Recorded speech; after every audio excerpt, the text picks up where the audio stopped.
Après les femmes de la force publique et responsables des commissariats d'arrondissement, le tout est revenu ce jeudi 29 février aux agents municipaux et gestionnaires des quartiers d'être sensibilisés sur la lutte contre les violences basées sur le genre. Organisée par le groupe de réflexion contre les violences basées sur le genre, en partenariat avec l'Organisation des femmes du Congo FC, cette journée a connu 3 thématiques, entre autres violences sexuelles, intensification de l'autonomisation des femmes congolaises pour parvenir à l'égalité de sexe.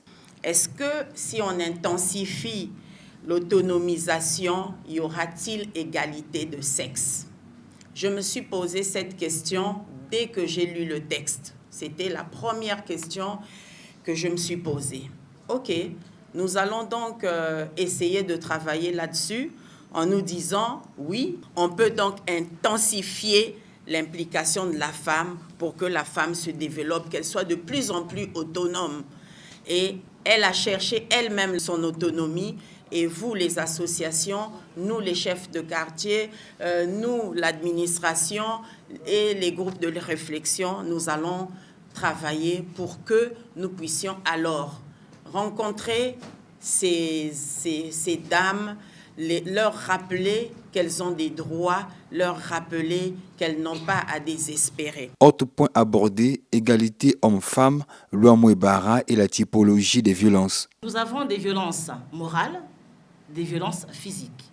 Dans les violences morales, et croyez-moi, il ne faut minimiser aucune violence, qu'elle soit morale ou physique, parce que la violence demeure la violence, et nous savons à quel point elle cause beaucoup de dégâts dans notre société.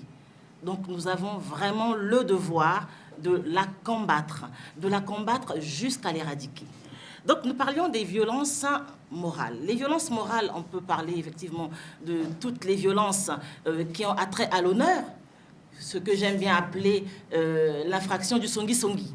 Il y a la diffamation, il y a la dénonciation calomnieuse. Dans ces violences-là, on peut parler de l'injure. Pourquoi on parle de ces violences morales? C'est parce qu'elles ne touchent pas le physique, mais elles touchent notre mental. Dénommée 1 heure contre les violences basées sur le genre, cette journée a été une occasion pour le groupe de réflexion de vulgariser les textes qui répriment les violences basées sur le genre en République du Congo. La loi Mouebara, tout le monde en a entendu parler. Tout le monde la connaît, cette loi nouvelle. Mais j'ai envie de dire, le temps est en train de passer, donc elle n'est plus complètement nouvelle. C'est pour cela qu'il faut qu'on la vulgarise davantage, c'est pour ça qu'il faut qu'on la connaisse bien. Cette loi date de 2022, mai 2022. C'est une loi qui vient pour compléter le bagage juridique que nous avons déjà. Je viens de vous parler des textes de loi, des textes nationaux. Tout à l'heure, vous avez entendu Madame la Présidente vous dire que le Congo a ratifié aussi des conventions internationales. Mais nous avons voulu nous concentrer sur ces textes-là que vous devez déjà maîtriser parce que ce sera beaucoup plus simple pour vous, en se basant sur ces textes, de venir vers les juridictions compétentes. La loi Mouebara, en fait, c'est une loi qui, effectivement, est spécifique.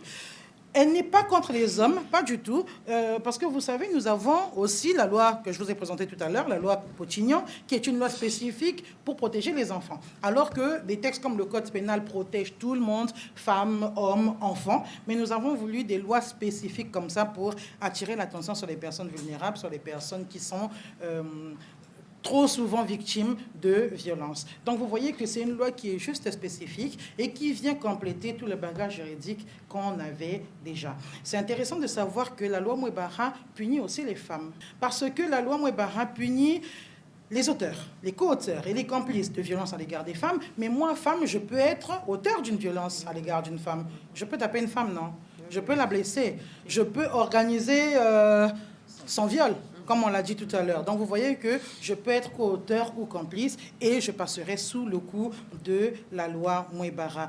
Sensibiliser, ces agents municipaux et gestionnaires de quartier ont encouragé cette initiative. En tant que parents, en tant que grandes personnes et les hommes qui étaient là, et nous devons véritablement nous impliquer, communiquer dans nos quartiers, communiquer tout autour de nous, dans nos familles, afin que ces choses, ces violences puissent effectivement cesser autour de nous. Avec pour cheval de bataille la lutte contre les violences basées sur le genre, le groupe de réflexion contre les violences basées sur le genre entend baisser les cas de violence enregistrés en République du Congo.